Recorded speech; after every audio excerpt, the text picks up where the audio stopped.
Iran మీదన America చేస్తున్న యుద్ధం తీవ్రమవుతున్నటువంటి వేళ దానికి డబ్బులు కావాలి కదా. అక్కడ ఆల్రెడీ ఉభయ సభలు అంటే అటు కాంగ్రెస్ కావచ్చు, సెనెట్ కావచ్చు ఇదివరకు అనుమతి ఇచ్చేసి మొదట అభ్యంతరం చెప్పిన కాంగ్రెస్ కూడా మద్దతు ఇచ్చింది. దాంతోనే యుద్ధం దర్జాగా సాగిస్తున్నాడు ట్రంప్.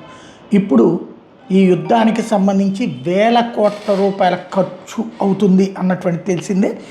దానికి గాను వేలాది కోట్ల విలువైన ఆయుధాలు వినియోగించారు. ఇప్పటికే రానున్న రోజుల్లో దీన్ని కొనసాగించేందుకు $200 బిలియన్ అంటే ఇండియన్ కరెన్సీలో 18 లక్షల కోట్ల రూపాయల నిధులు ఇవ్వాలని అమెరికా పార్లమెంట్కి చేసిన ప్రతిపాదనను ఆమోదించాలని పెంటగాన్ కోరింది. ఈ మేరకు వాషింగ్టన్ పోస్ట్ ఒక కథనం ప్రొజెక్ట్ చేసింది. ఇజ్రాయెల్ ఎజెండాను అమలు చేసే సొంత పౌరుల మీద అమెరికా భారం మోపుతుందని మరోవైపున సోషల్ మీడియాలో అమెరికన్సే విమర్శలు చేస్తున్నారు. ఇరాన్ అమెరికాల మీద రుద్దిన యుద్ధం మొదలై 3 వారాలు మాత్రమే అయింది. $200 బిలియన్ అనే చిన్న మొత్తమే. ఇజ్రాయెల్ ఎజెండా కోసం లక్షలాది కోట్లు ఖర్చు పెట్టబోతున్నారు. అమెరికా ఆర్థిక వ్యవస్థని దెబ్బతీస్తుంది, సామాన్య అమెరికన్ల మీద యుద్ధభారం పడుతుందంటూ ఇరాన్ విదేశాంగ మంత్రి అబ్బాస్ అరాగ్చి వ్యంగ్యంగా వ్యాఖ్యానించారంటే పరిస్థితి అర్థం చేసుకోవచ్చు వాళ్ళు ఎంత భయపడుతున్నారని. యుద్ధంలో పాల్గొనడం అమెరికాకి ఇష్టం లేదని అరాగ్చి చెప్పుకొస్తున్నాడు.